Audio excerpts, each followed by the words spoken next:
Hello again, everybody. Welcome back to a new Screencast lecture. Today's topic is relative dating of rocks. Let's get started. So what does it mean if you say that something is relative? Considered in relation to something else, that's where the word relative comes from. So it's related to something else. You're comparing something to something else. Like, for example, let's take a look at our friends here from the Marvel Universe. You can see that Hulk here is taller than Wolverine. That is a comparison. We are comparing Wolverine to Hulk, and Hulk is taller. Do we know the actual height of Hulk at this point? No, we don't. We just know that Hulk is taller relative to Wolverine. So, what is relative dating? It's kind of the same idea. Relative dating is a dating method used to arrange geological events. We know that it is also a method of determining the age of a fossil or rock layer relative to a nearby rock. Relative dating. For example, this rock layer is older than that rock layer. We don't necessarily know the exact dates or how old the rock layers are, but we know that one rock layer is older than the other.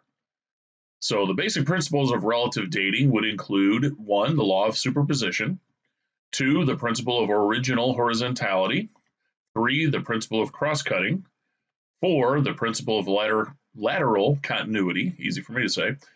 The law of superposition, it states that when sediment layers are undisturbed, the oldest layers are located at the bottom. So we have different layers. The oldest one is going to be found at the bottom. This allows paleontologists to arrange geological events in order by studying what sediment layer they were found. Here's an example. If you take a look at this, you can see that this layer is going to be older than this layer. This layer is going to be older than this layer. This layer, oops, I'm saying that backwards, aren't I? This layer is older than this layer. This layer is older than that layer, and this layer is older than this layer. The idea is kind of like this. If you had your locker at the beginning of the school year, and at the beginning of the school year, you throw in a piece of paper. That locker is going to have this one piece of paper there. The next day, you throw another piece of paper in your locker, and it lands here. The next day, it lands here. And you do this every single day for the school year. And you, at the end of the school year, you come back and you want to figure out where is your oldest paper. Well, your oldest paper is going to be located at the bottom of the pile. So when a new layer is added, that new layer is going to be on top. So the oldest one is going to be here on the bottom. That's the law of superposition. You can take a look at this photo. This is a cross-cut like on a hill, and you can see the various layers that are found in this picture. So the rocks that are down here, we're going to assume was put there before this one. The next one is the principle of original horizontality. That is the idea that all layers of sediment are going to be laid down horizontally due to gravity. So when they were originally put down, when the rocks were originally deposited, they would have been put down in a horizontal formation. This principle helps paleontologists analyze sediment layers that have experienced folding and faulting. So if the layers are no longer horizontal, we're going to assume that they weren't put there like this originally, that they have been changed over time for one reason or another. So the layers that are put down, they should look something like this, horizontal. Take a look at this. This layer is horizontal, this one's horizontal, this one's horizontal. This is not horizontal, so something must have caused that to be different than these layers. We don't necessarily know exactly at this point, but we know that something is amiss, something is different. Take a look at these. You can see these nice horizontal layers. Here's a beautiful layer of coal right here, nice and horizontal. Here's a clip. Imagine that the length of a toilet roll represents the age of the Earth. Let's use it to unravel geological time. All 280 sheets of it.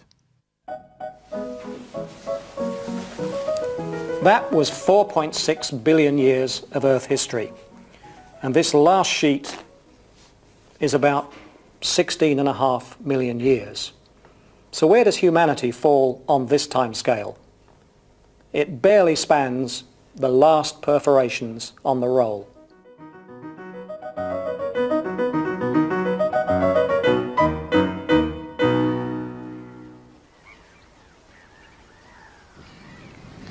Well, Chris has shown us that it's not much use looking at the human history to get evidence for the age of the Earth. Our books, our bones, just simply don't extend far enough back into time for that to help us. But nonetheless, we've got to work with what we have in the present. In a place like this, where sand is actually being turned into rocks at the present time, and on the most enormous of scales, this is where we start. We have to use what we see at the present time to give us clues into what went on in the past. So what is going on in the present day? Well, every time there's a storm, wind blows sand from the bay here towards the land, and it makes these really fine layers. And I want to prove to you that those layers have to be older than these, and I've got a demonstration to do it. Fine glass jar. Now I'm going to pour in some sand, and on top of that I'm going to pour in some pebbles. The two layers record two events. I poured in the sand, I poured in the pebbles. And it's pretty unthinkable, isn't it, that I could have got the sand in underneath the pebbles by doing it second. The sand had to go in first. And this establishes one of the fundamental tenets of geology. And that's the principle of superposition. And that says that under normal circumstances, the bed above is younger than the bed below. So when we look at layers of rocks, from top to bottom, we're reading back through the pages of Earth history. But so what? The beds at the bottom, are they 1,000 years old? 1,000,000 years old? 1,000 million years old? We don't know. But there are ways we can find out. We've come back to Morecambe Bay to look at the present time. And there's a nice cross-section down here which helps us understand it. Mostly sand, as you can see, the layers of sand that have blown in from the bay, and at the top the grass has grown. But here there's a rather surprising feature, the gravel in the middle of the sand. Now where's that come from? Well, the answer is it's part of the hardcore for this road. It's been put there by humans when they made the road. And we don't know when that was, or at least I don't know when it was, perhaps between the wars, but it gives us an absolute marker for how old these sands are. They must be older than that time between the wars. They're perhaps 70 or 80 years old or older. These must be younger. And of course the grass is younger still. That's the sort of evidence we need in the rock record. There's another point here too, and that's that whilst the sand blew in, perhaps over years, and the grass might have taken a couple of years to colonise, the gravel was put down by the cartload. That probably took just Monday to deposit. So that thickness was deposited very much more quickly than that thickness. Folding occurs when these layers look like they get bent like this, folding. And you can see that here in this real photo. I mean, look at these amazing layers. Remember, these should be horizontal, but they're not. They're actually curved and bent. You can imagine the amount of time and the amount of force that must have went into bending rock layers like that. Amazing. Here's some more examples of folding. Very colorful, very easy to see. Now you can imagine that there were forces that were pushing, squeezing the rock layers that would have caused that folding. So you can kind of see that in action. If we just take this piece of paper, this envelope, and you push in from both sides, you can get that folding action. Again, though, of course, much longer period of time, much huger amount of force. Now there's faulting. Now faulting is when there's a break, when there's a crack, you have the broken layers, and a lot of times if the layers move apart like this, one of them will slide below the other. And you'll see that these horizontal layers, this and this, should connect, but they're no longer connected. The original horizontality says that this rock and this rock were at one point horizontal and next to each other. So here you have this rock down here, which is older than this rock. However, here, if you were to just look at this layer here across, you might guess that these two rock layers are the same age, but they're not, Because remember, originally, this layer here that looks like bricks should have been down here horizontally, and this one would have been here where the brick layer is now. The original horizontality is really important because we need to be able to realize that even though it looks like this now, it didn't look like that when the rock layers were originally laid. And you can see that here. Here's the faulting. So you see this crack here, you see this crack here, and the rock layers are no longer perfectly horizontal anymore, are they? So this rock layer looks like it's now equal to this one. But again, if we remember the principle of original horizontality, it should be up here, which would make this rock layer here younger than this rock layer here. Even though right here, this is actually below the black layer, this layer here is younger than this layer. Here you see it again. You see actually all kinds of things here. You see folding here. You see faulting here. You see different layers, like this layer should be connected to this layer, and this layer should be connected to this layer. They're no longer horizontal anymore. This is an awesome picture.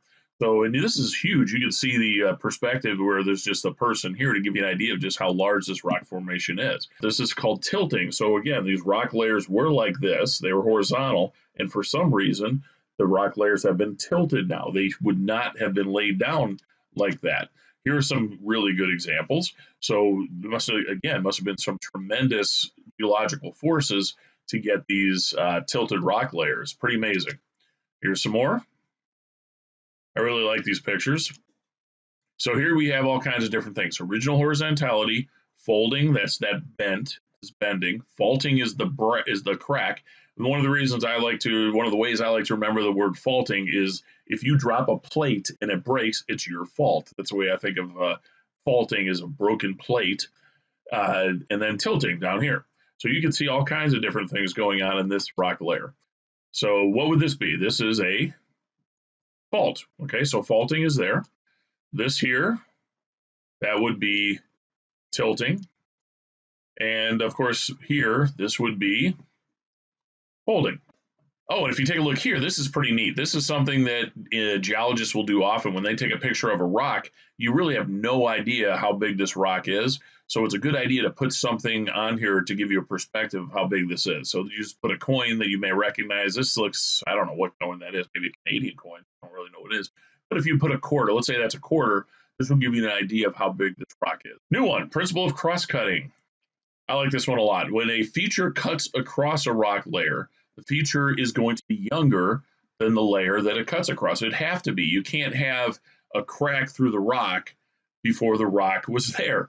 This allows paleontologists to see how layers of younger age might be lower than rock layers of an older age. So this is going to disturb some things. So here we have layers of rock. This is letter D. Let's call this layer D.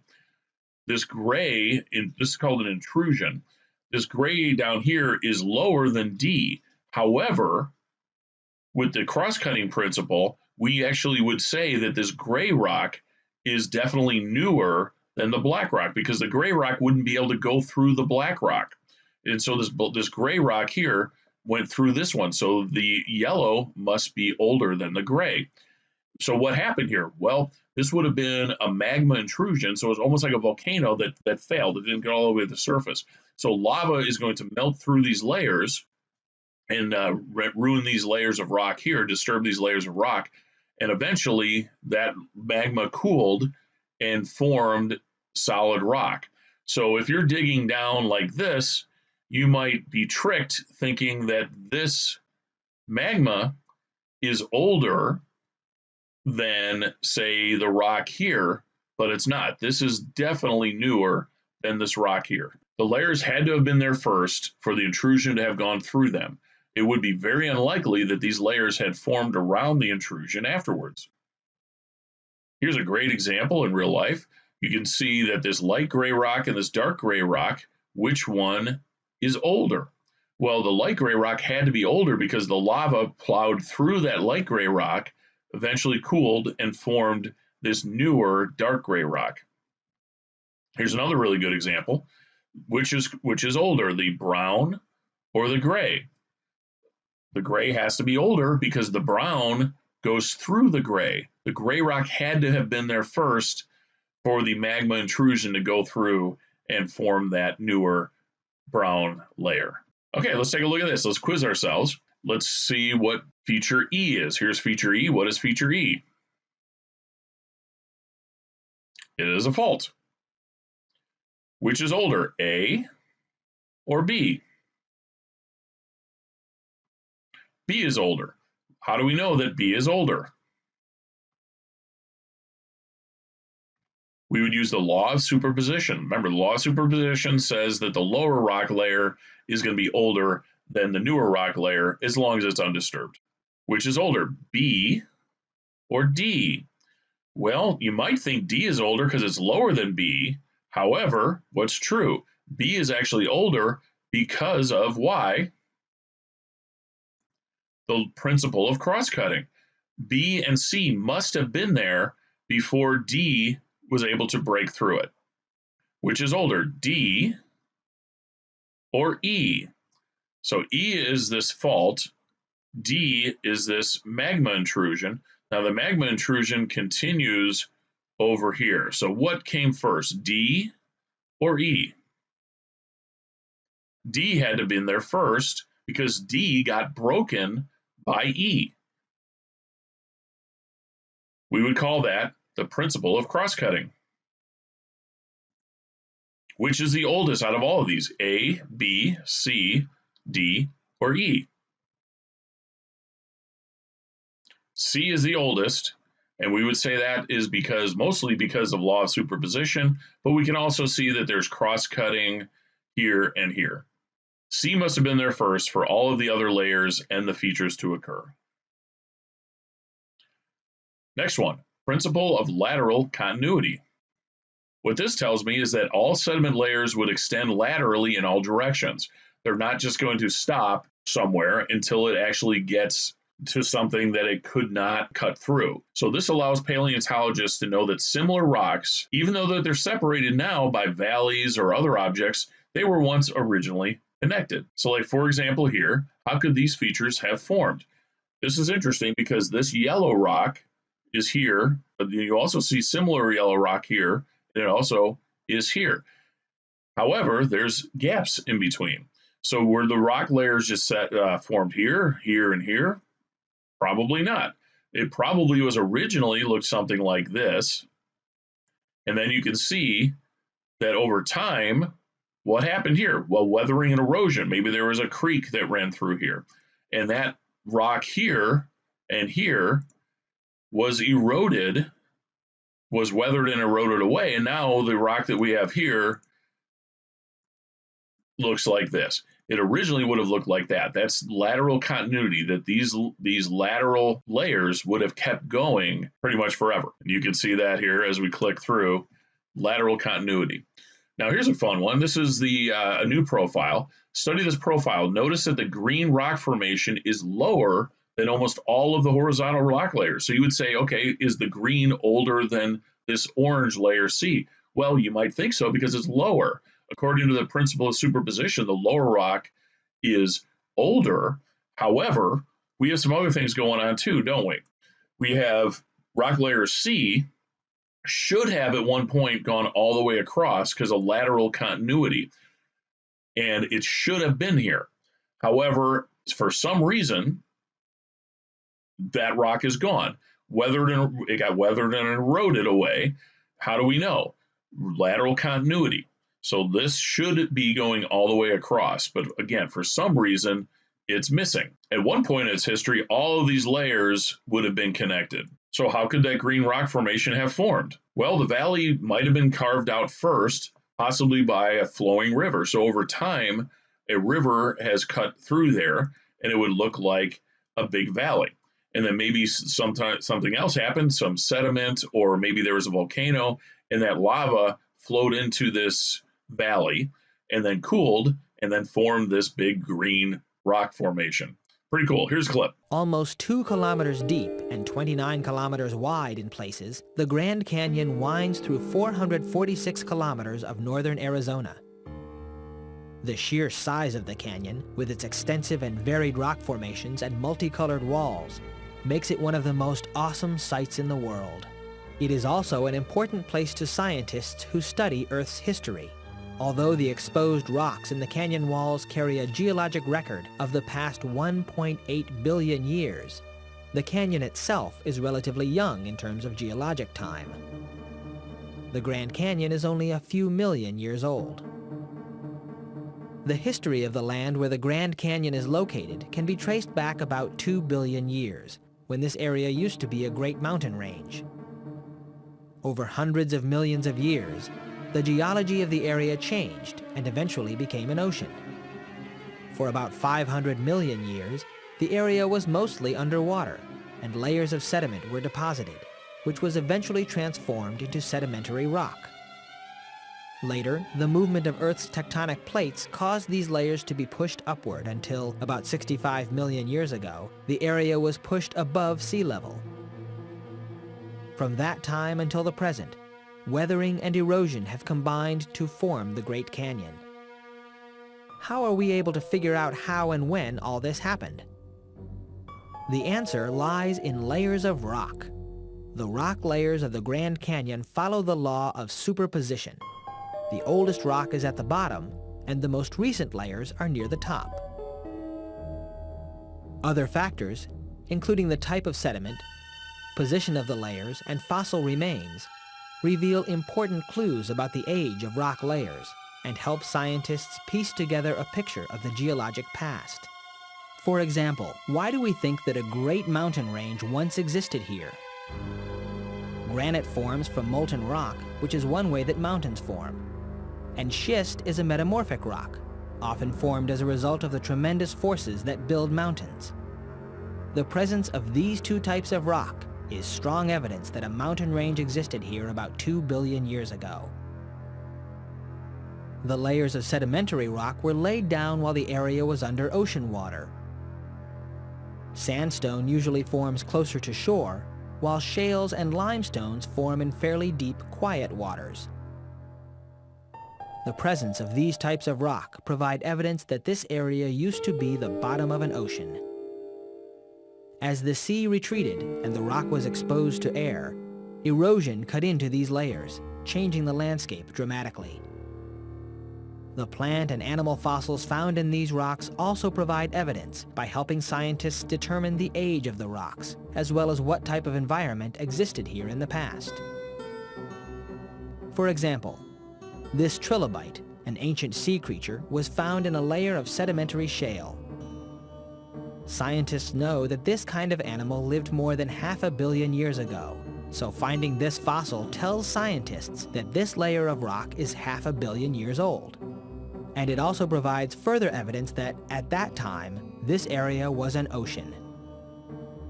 This animation of a spider that lived about 270 million years ago recreates what scientists think caused these footprints in sandstone.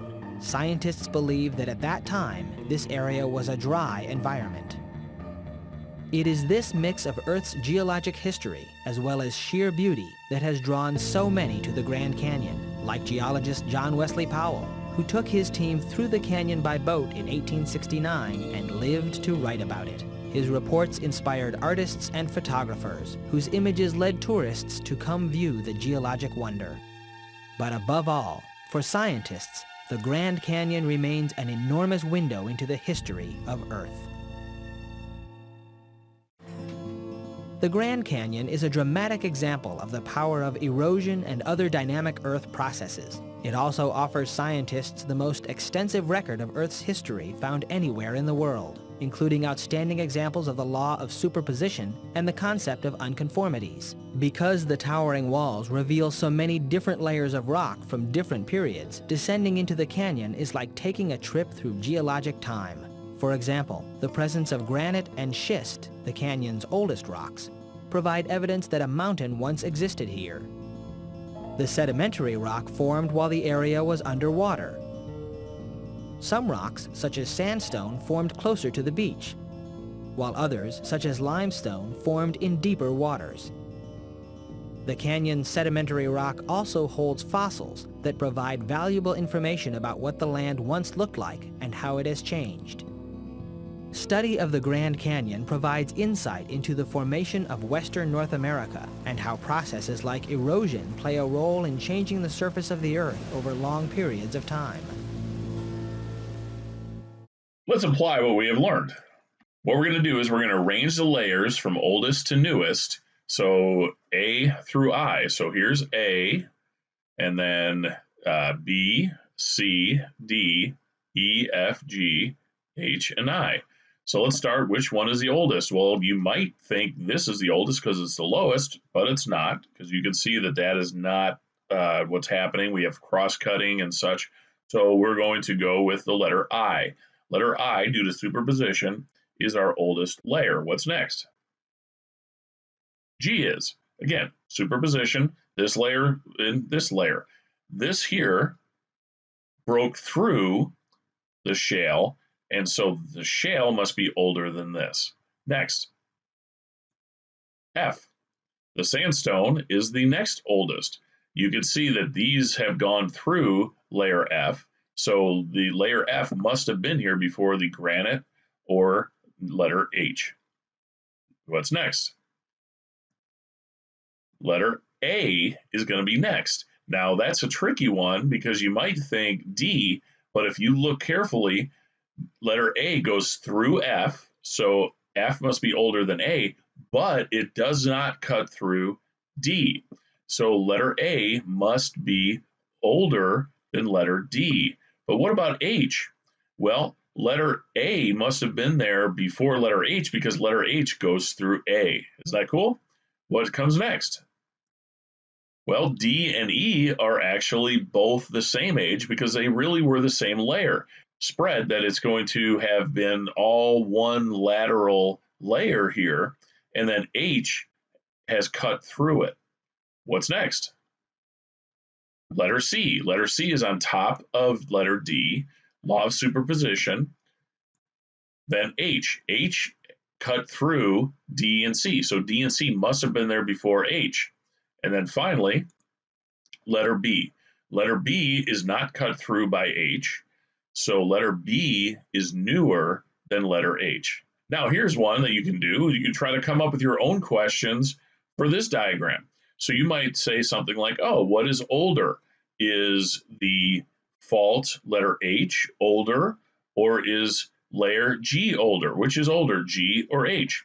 Well, we know that G is older than H because H broke layer G. Layer G must have been there before. What about N versus D? Well, D would be older because layer D is below N. So all of these things could give you really good opportunities to come up with new and exciting questions that will help you to learn about relative dating. Here's a clip. A giant chasm bigger than anything on the North American continent. A place so daunting in scale, no American had yet managed to journey into its depths. A place now known as the Grand Canyon. Today, visitors come to its rim to be thrilled and unnerved. But when early European travelers first stood here, they simply could not comprehend the canyon's enormous scale. While scientists still don't know exactly how the canyon was created, they do know that its story stretches back more than 1.5 billion years, thanks to colorful layers of rock that are now exposed in the canyon's walls. The oldest of these is a black rock known as Vishnu schist. It was created from deposits of volcanic ash, mud, and sand that washed down from ancient mountains. In the hundreds of millions of years that followed, oceans, deserts, and swamps came and went across this part of Arizona, leaving behind more layers of sedimentary rock, so many that they created a giant plateau. Just 250 million years ago, the youngest layer in the canyon's walls was laid down. It's a light-colored stone known as Kaibab limestone. It was only after these deep and colorful rock layers were formed that the Colorado River started carving a giant canyon through the plateau's floor, feeding it with thousands of tributaries that eroded the landscape even more and helped expose the colorful layers below to create this giant chasm, which reaches, in places, 18 miles from rim to rim. It's a process of erosion that continues. A process that's created some of the canyon's greatest landmarks. From towering rock pinnacles near Temple Butte to deep geological scars known as the Hindu Amphitheater, and soaring above, the Tower of Ra. Well, that's all for today. So that's relative dating. Hopefully you guys learned something, and we'll see you next time. See ya.